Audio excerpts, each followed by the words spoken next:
हुँ। ध्यान की कोई भी विधि जो दी गई है अब तक, मनुष्य के मन से आई है।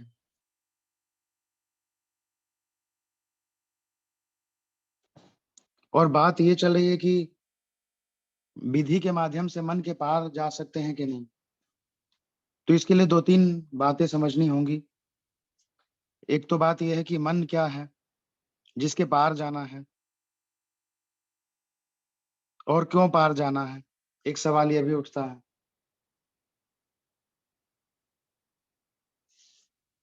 और अगर विधि का ही इस्तेमाल करते हैं, तो मन के पार जा सकते हैं कि नहीं?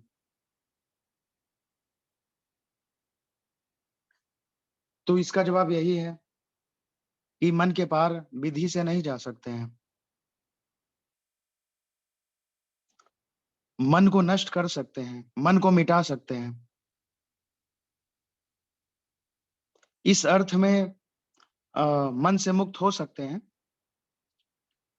कि विधि के इस्तेमाल से मन नष्ट हो जाएगा। जैसे बोलते हैं ना कि ना रहेगा बाँस, ना बजेगी बाँसुरी। तो अगर मन नहीं रहा, तो मन से मुक्त हो गए।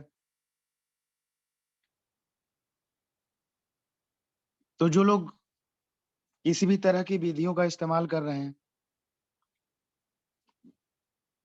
लेकिन किसी जीवित गुरु के साथ नहीं हैं, या अगर किसी गुरु के साथ हैं भी और सिर्फ़ विधियों का इस्तेमाल कर रहे हैं, तो आप मन के पार नहीं जा पाओगे। हाँ, ये ज़रूर हो सकता है कि आपका मन नष्ट हो जाए। मतलब मन के काम करने की जो प्रक्रिया है, मन के साथ आपका जो संबंध है, वो ख़त्म हो जाए। तो इससे आपको ऐसा भ्रम पैदा होगा कि आप मन से मुक्त, मन के पार चले गए, लेकिन मन के पार नहीं जाओगे आप। तो सबसे पहली बात, मन क्या है और मन कैसे पैदा हुआ है? मन पैदा हुआ है भाषा से। जानवरों के पास मन नहीं है, क्योंकि उनके पास कोई भाषा भी नहीं है। आदि मानव जो थे, जंगल में रहते थे, उस वक़्त भाषा नहीं थी, तो मन और उसका जाल भी नहीं था। क्योंकि भाषा नहीं थी, तो विचार भी नहीं थे। विचार शब्दों से बने हैं और शब्द भाषा से बने हैं। तो जब दुनिया में भाषा नहीं थी, भाषा का विकास नहीं हुआ था, लोग जंगली थे, तो उस वक़्त हम जानवरों की तरह से थे। तब ऐसी भी कोई बात नहीं थी कि मन से कभी मुक्त होना है, क्योंकि मन था ही नहीं, तो मुक्त भी होने का कुछ अर्थ नहीं था। तो जैसे-जैसे भाषा का विकास हुआ, विचार का विकास हुआ, मनुष्य की मेमोरी, स्मृति का विकास हुआ, उससे मन का एक जटिल जाल निर्मित हुआ, जिसका उपयोग भी है। तो मन में बहुत सारी चीज़ें आती हैं, जैसे आपके विचार, संस्कार, धारणा, जो भी परंपराएँ आपके मन में डाली गई हैं, जो भी तरह के भेद आपको सिखाए गए हैं, ये सब आपके मन का हिस्सा है। और हमारा पूरा जीवन इस मन के माध्यम से संचालित होता है, जब तक कि हम लोग मन के पार नहीं चले जाते या मन से मुक्त नहीं हो जाते। और उस मन के पार जाने को ही जागना कहते हैं।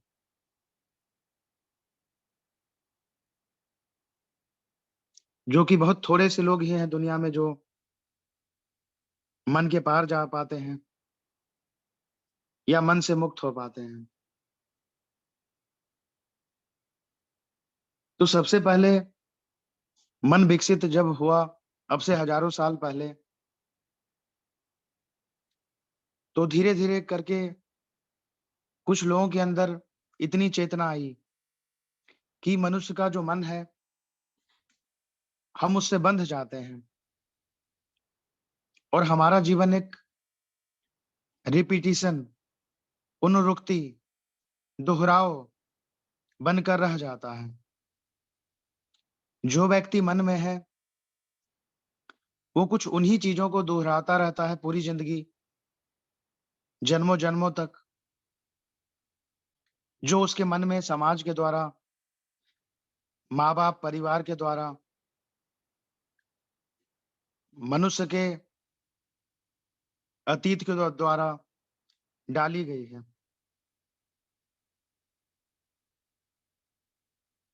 तो कुछ लोगों के अंदर इतनी जागरूकता आई, इस बात का बोध आया कि ऐसा होना ही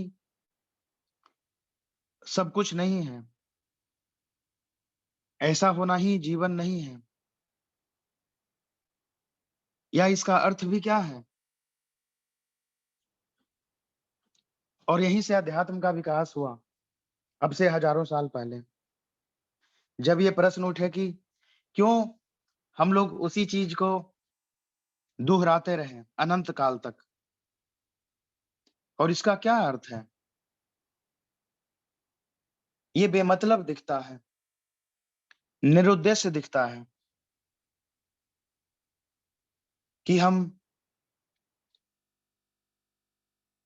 ठीक उठी उसी पैटर्न में बार-बार चलते रहें।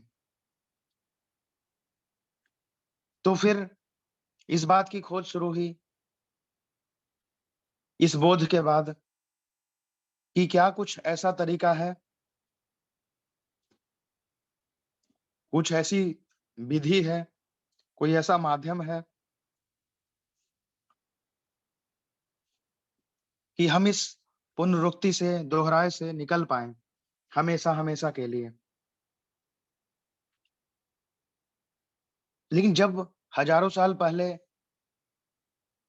अध्यात्म की शुरुआत हुई, आध्यात्मिक यात्रा की शुरुआत हुई, तब बहुत सारी चीज़ें विकसित नहीं हुई थी।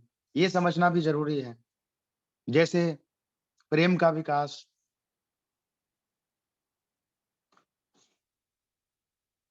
प्रेम दुनिया में एक नई चीज़ है।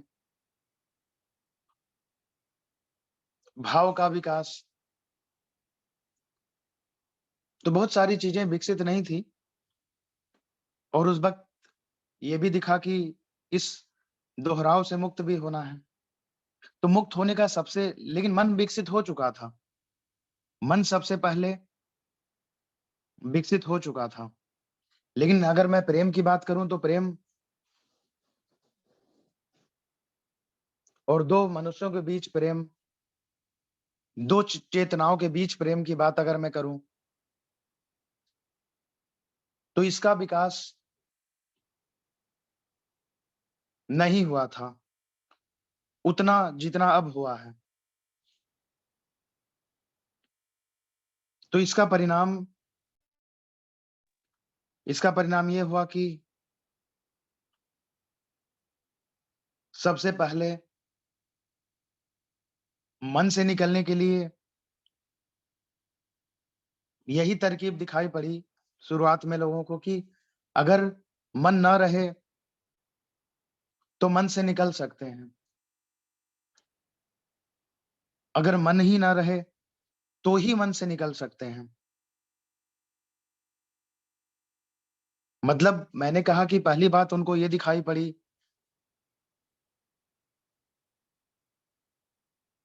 कि मन समस्या है, इस अर्थ में कि मन पुनरुक्ति है, दोहराव है और दूसरी बात उनको उस वक़्त यही दिखाई पड़ी, हज़ारों साल पहले कि इस पुनरुक्ति से, इस मन से मुक्त होने का एक ही तरीका है कि मन को ही अगर नष्ट कर दें, तो मन से हमेशा-हमेशा के लिए मुक्त हो जाएँगे।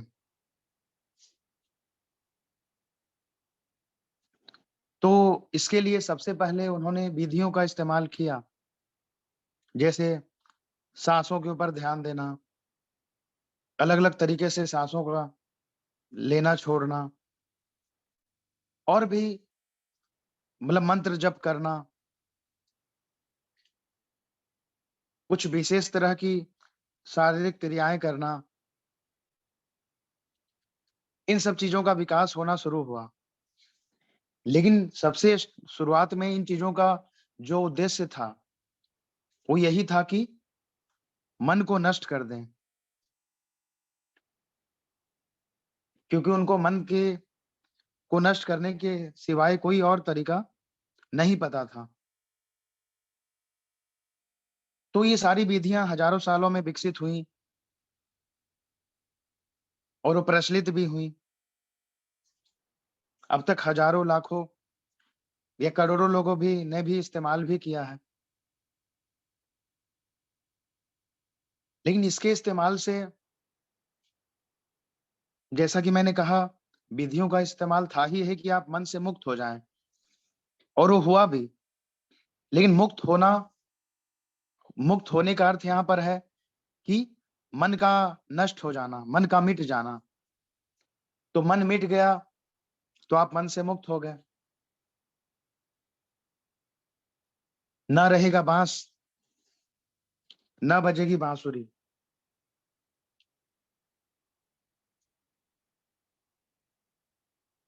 लेकिन अगर बाँस नहीं रहेंगे दुनिया में, तो बाँसुरी भी नहीं बजेगी। बाँसुरी की जो सुरीली ध्वनि है, वो भी हम नहीं सुन पाएँगे।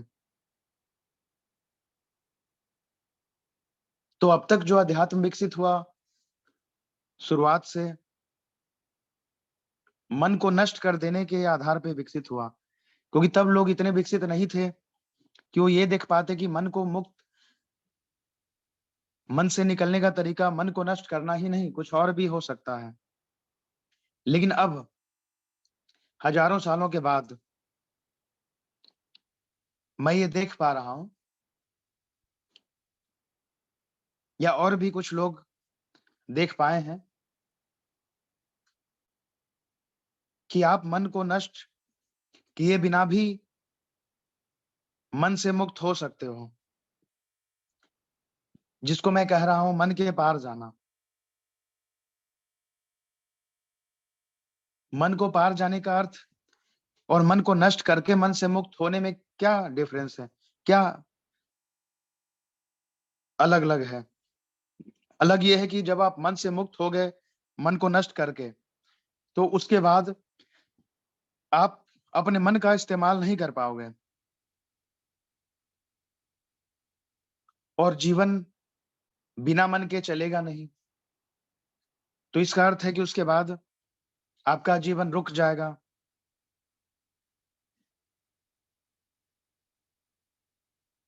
और यही हज़ारों सालों तक, हज़ारों लाखों साधकों के साथ हुआ कि उनका जीवन रुक गया।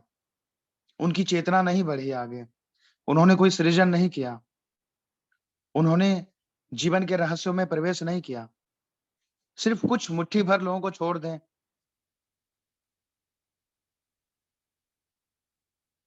तो अधिकतम साधक मन के नष्ट होने के बाद पागल हो गए, मर गए या जीते जी रुक गए, ज़िंदा लाश बन गए।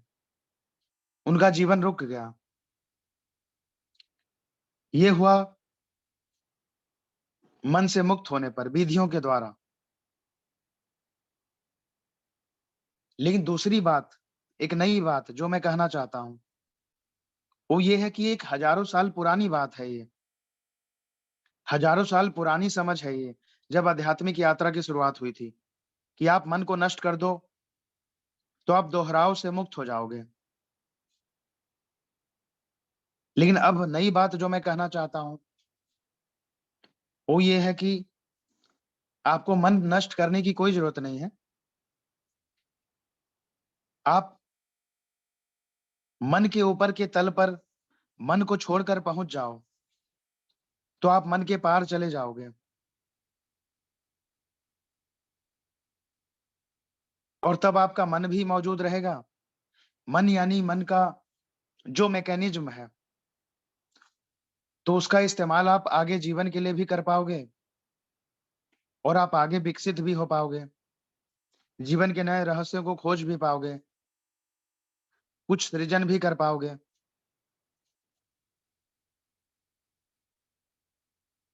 लेकिन इसके लिए विधि की कोई ज़रूरत नहीं है। मन पैदा कैसे होता है? मन पैदा होता है मन से। जब एक बच्चे का जन्म होता है, तो उसके पास मन नहीं होता है। फिर हम उसको भाषा सिखाते हैं, बहुत सारे संस्कार देते हैं।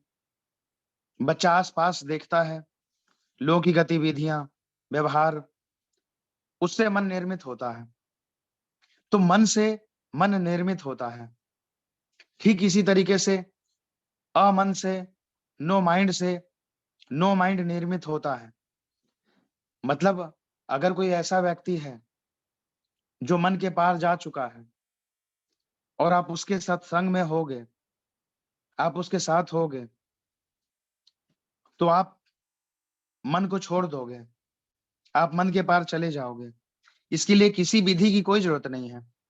जैसे मन में आने के लिए आपने क्या विधि की है? मन को पैदा करने के लिए आपने क्या विधि की है? कोई भी विधि नहीं की है। आपने सिर्फ़ इतना किया कि जिनके पास मन था, उनके साथ आप रहे, तो आपका मन पैदा हो गया। जैसे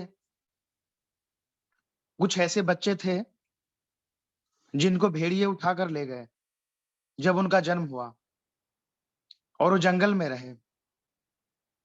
उन्होंने कोई भाषा नहीं सीखी, तो उनका कोई मन नहीं पैदा हुआ। वो बिल्कुल जानवर की तरह थे, सरल चित्त, निर्दोष।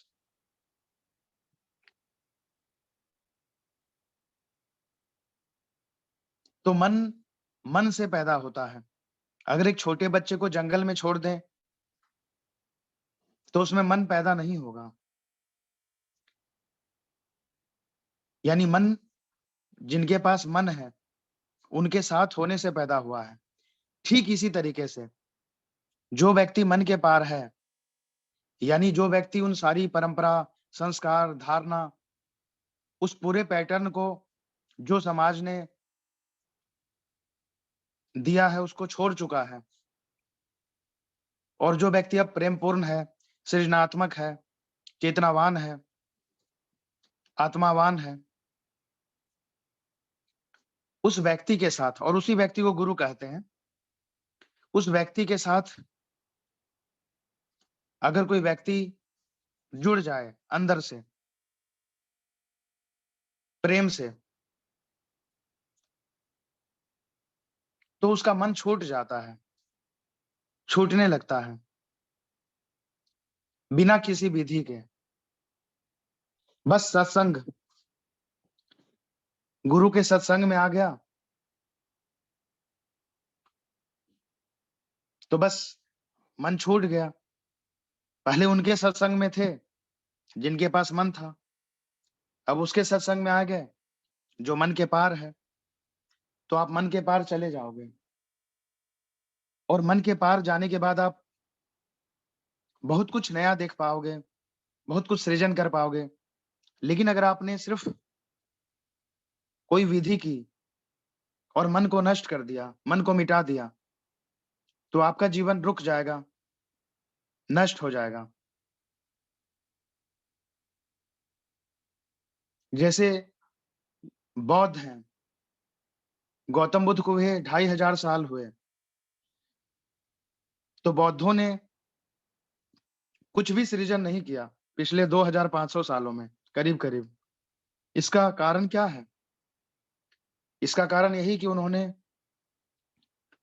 विधि के ऊपर बहुत ज़्यादा जोर दिया, मन के पार जाने के ऊपर नहीं। क्योंकि ये विधि 2500 साल पहले विकसित हुई थी और ये वो वक़्त था जब समर्पण, प्रेम, श्रद्धा, मनुष्यों 2 मनुष्यों के बीच संबंध, ये चीज़ें बहुत ज़्यादा विकसित नहीं हुई थी। तो जिन लोगों ने विधि को पकड़ा, उन्होंने कुछ भी विकसित नहीं किया है, हज़ारों-हज़ारों सालों में और इसलिए गुरु भी विकसित नहीं हुए हैं। गुरु भी क्यों कम है इतने दुनिया में, मुट्ठी भर? क्योंकि जैसा मैंने कहा कि मन नष्ट हो जाता है विधियों से, तो मन नष्ट होने के साथ-साथ उस व्यक्ति का जीवन नष्ट हो जाता है, तो फिर वो आगे क्या डिलीवर कर पाएगा? आगे क्या खोज पाएगा या बता पाएगा? लेकिन सिर्फ़ थोड़े से लोग जिन्होंने विधियों का इस्तेमाल तो किया, लेकिन साथ ही साथ अपने मन को भी बहुत विकसित किया, पोषण दिया। वही थोड़े से लोग गुरु बन पाए हैं, जिनमें कि ओशो भी एक हैं या कृष्णमूर्ति एक हैं। अगर ओशो ने भी विधियाँ करवाई हैं, तो उसका मकसद इतना था कि चलो मन के ऊपर जो बहुत गहरी पकड़ है, विचारों पे वो थोड़ी-सी कम हो जाए और उसके बाद ओशो की बातें सुन पाएँ, ओशो के प्रति समर्पण कर पाएँ, ओशो से प्रेम कर पाएँ और मन के पार जा पाएँ। और उस मन के पार जाने के लिए ओशो ले जाने के लिए हर रोज़ 3 घंटे प्रवचन भी देते थे, जिनमें बहुत सी विद्रोही बातें होती थी। अब तक जो भी कुछ सिखाया गया है, उसके विपरीत बातें होती थी।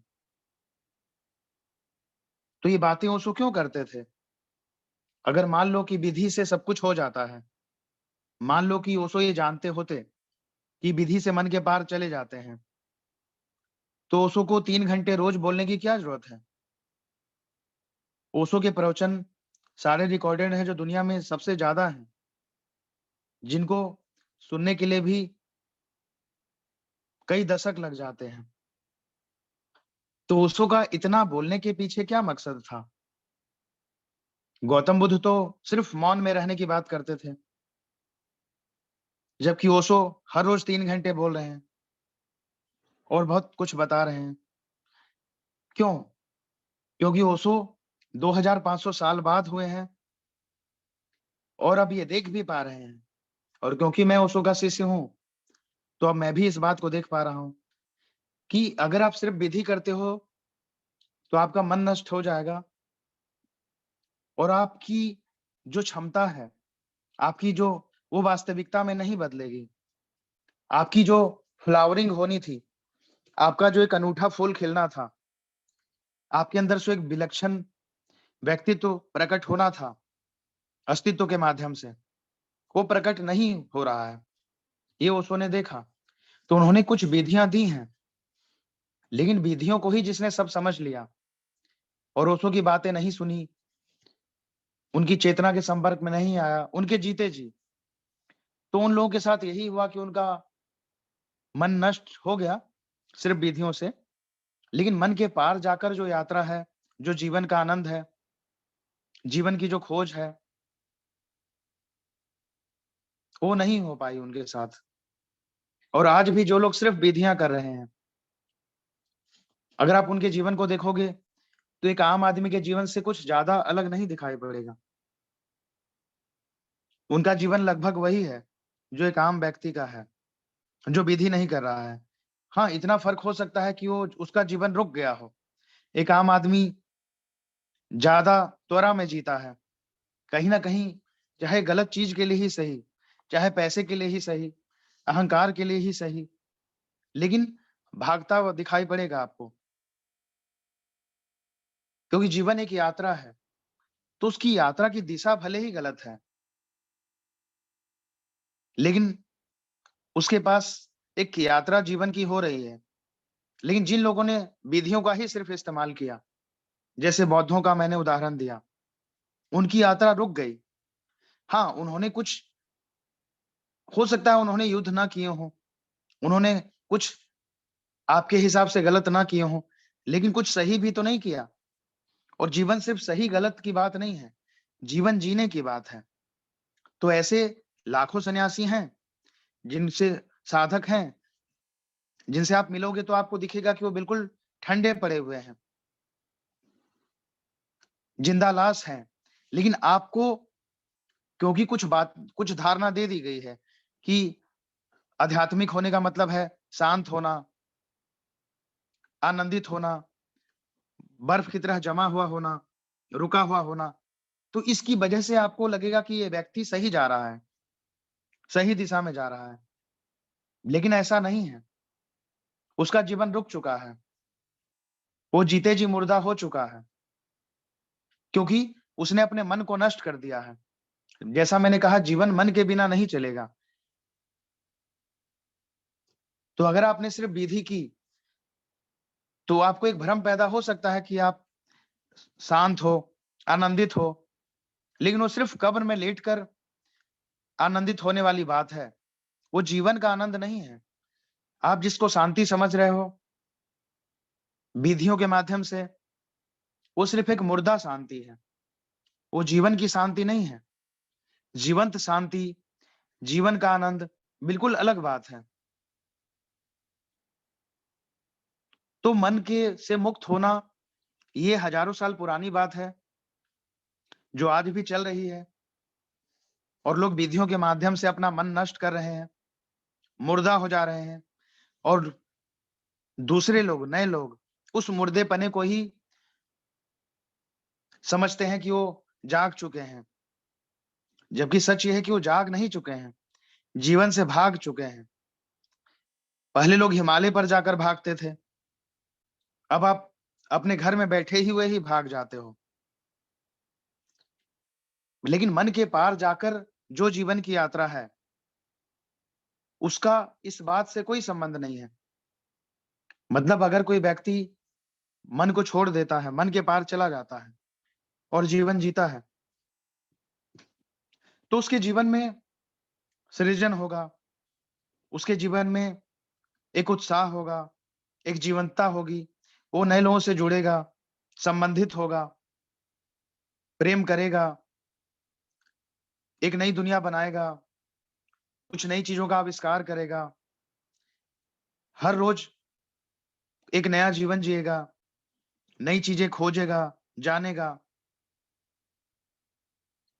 अपने जीवन को समृद्ध करेगा, दूसरों के जीवन को समृद्ध करेगा। लेकिन कितने लोग हैं जो खुद को साधक कहते हैं, आध्यात्मिक कहते हैं और ऐसा जीवन जी रहे हैं? नहीं जी रहे हैं वो।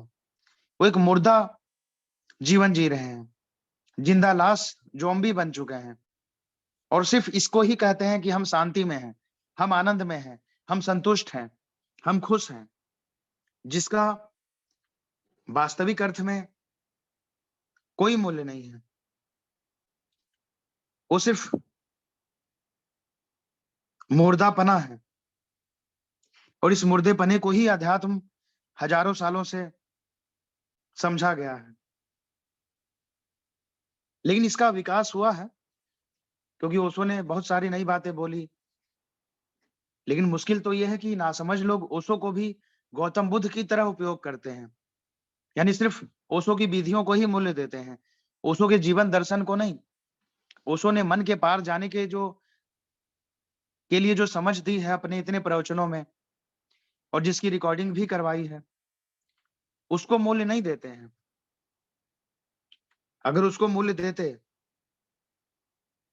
तो फिर वो मन के पार जा पाते, ना कि सिर्फ़ मन को नष्ट करते।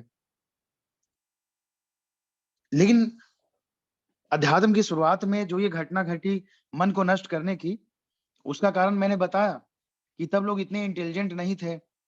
तब प्रेम, चेतना, श्रद्धा, समर्पण, मनुष्यों के बीच संबंध, इन सब का विकास नहीं हुआ था। इसलिए ये समझा गया कि मन से पार तभी जा पाओगे आप जब मन को नष्ट कर दोगे और तब विधियों का इस्तेमाल हुआ या विधियाँ विकसित हुई उनकी इस यात्रा से। लेकिन अब हम जब देख पा रहे हैं कि आप मन को नष्ट किए बिना भी मन के पार जा सकते हो। मन अपने आप में दुश्मन नहीं है, दोस्त है। लेकिन कब? जब मन के आप मालिक हो। जैसे ओशो ने स्वामी शब्द दिया है अपने सन्यासी को। स्वामी का अर्थ क्या है? स्वामी का अर्थ है वह व्यक्ति जो अपने मन का मालिक है। यानी जो स्वामी नहीं है उसका अर्थ है कि जो व्यक्ति अपने मन का गुलाम है। हर एक बेहोश व्यक्ति अपने मन का गुलाम है। मन उसको जैसे चलाता है, चलता है। लेकिन मन के पार जाने का अर्थ है कि आप मन के मालिक बन गए और अब उसका इस्तेमाल आप आगे की यात्रा में करोगे। सृजन में, संबंध में, जीवन को बेहतर बनाने में, जीवन के विकास में। लेकिन जो दूसरा तरीका है मन को नष्ट करने वाला, उसमें ऐसा नहीं है। उसमें बस इतना है कि आप मन को नष्ट कर दो और आप तो जो लोग विधियों का इस्तेमाल करते हैं और मन को नष्ट कर देते हैं, वो मन के मालिक नहीं बनते हैं, बल्कि अब मन हो तब तो उसका मालिक बने। ये ऐसा मामला था कि जैसे किसी घर में मालिक नहीं था और नौकर ही खुद को मालिक समझने लगे। तो 2 स्थितियाँ हो सकती हैं जब मालिक आए तो। मालिक बरसों के बाद आया है। तो एक मालिक ऐसा था जिसको ये नहीं पता था कि नौकरों को कैसे सँभालें, नौकरों के साथ कैसा व्यवहार करें, नौकरों को कैसे कंट्रोल में रखें। तो उसने नौकरों की हत्या कर दी। अगर नौकर की हत्या हो जाए, तो आप नौकर से मुक्त हो गए। अब नौकर मालिक नहीं रहा, क्योंकि नौकर नहीं रहा, ठीक है? लेकिन दूसरी स्थिति क्या है? जो ज़्यादा इंटेलिजेंट स्थिति है, जिसके लिए काफ़ी चेतनावान या बुद्धिमान व्यक्ति चाहिए, कि अब मैं बरसों बाद आया हूँ और अपने अपने नौकर को फिर से उसकी हैसियत पिलाऊँगा। फिर से ये बताऊँगा कि तुम मालिक नहीं नौकर हो। फिर से उसको नौकर बनने के लिए ही प्रशिक्षित करूँगा, ऐसा। तो मन के पार जाना और मन से मुक्त होना, दोनों बिल्कुल अलग-अलग चीज़ें हैं। जब अध्यात्म का विकास होना शुरू हुआ तो सबसे पहले मन से मुक्त होना, उसको नष्ट करके, यही बात समझी गई और विधियाँ वहीं से विकसित हुई हैं। और अभी भी जो लोग सिर्फ़ विधियों को सब कुछ समझेंगे और विधियों का बहुत ज़्यादा इस्तेमाल करेंगे, तो उनका मन नष्ट हो जाएगा। लेकिन अस्तित्व में हम लोग सिर्फ़ इसलिए नहीं हैं कि मन को नष्ट करके अपने जीवन को ख़त्म कर लें।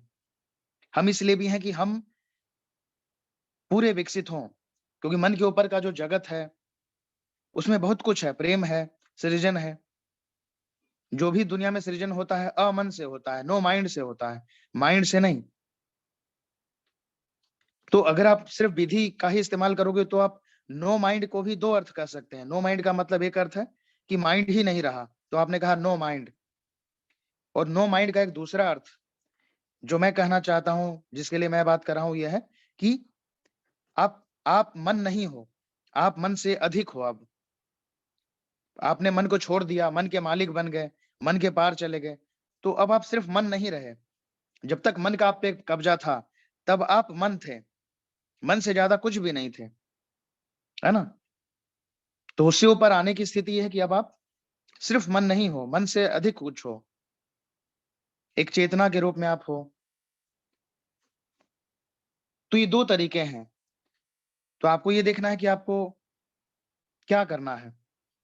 यानी अगर आप एक ऐसे व्यक्ति के साथ नहीं रहे जो मन के पार जा चुका है और सिर्फ़ विधियों का इस्तेमाल किया, तो आपका मन नष्ट हो जाएगा और आपका जो फूल खिलना था जीवन का, जो आपका आपका जो जीवन का शिखर पे पहुँचना था, उसकी जो घटना है, वो कभी नहीं हो पाएगी। क्योंकि वो मन के बिना होगी नहीं, यात्रा होगी नहीं आपकी। लेकिन मैं आगे की बात कर रहा हूँ अब। ये तो हज़ारों साल पुरानी है जो चलती आ रही थी अब तक।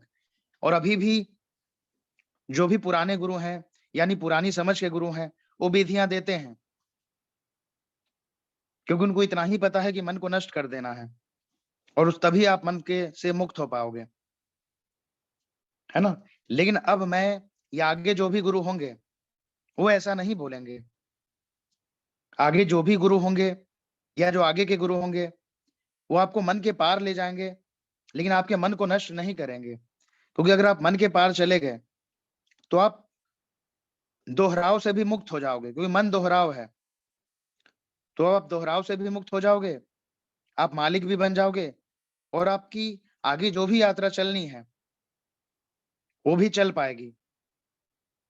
और तब आप कुछ इतने विकसित हो पाओगे कि आप खुद के लिए भी और दूसरों के लिए भी बहुत कुछ नया पैदा कर पाओगे।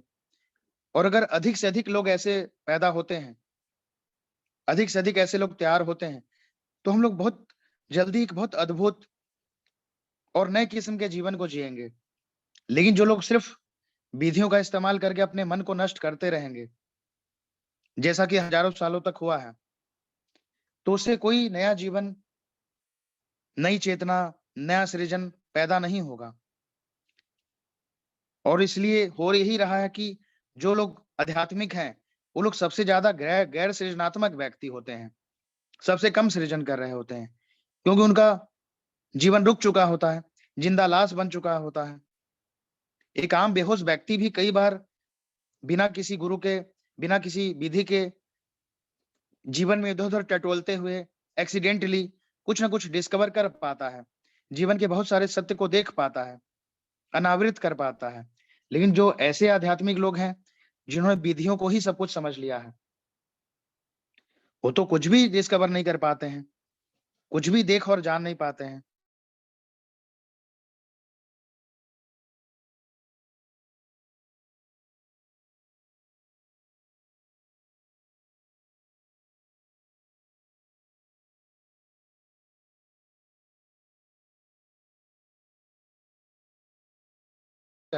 आगे बात करूँगा। लेकिन अभी फ़िलहाल ये जो बात हुई है, इसके बारे में आप लोग कुछ सवाल पूछ सकते हो। मैं एंड कर रहा हूँ। अ, तो अभी मैं अ, रिकॉर्डिंग स्टॉप तो अभी मैं ये रिकॉर्डिंग स्टॉप करता हूँ।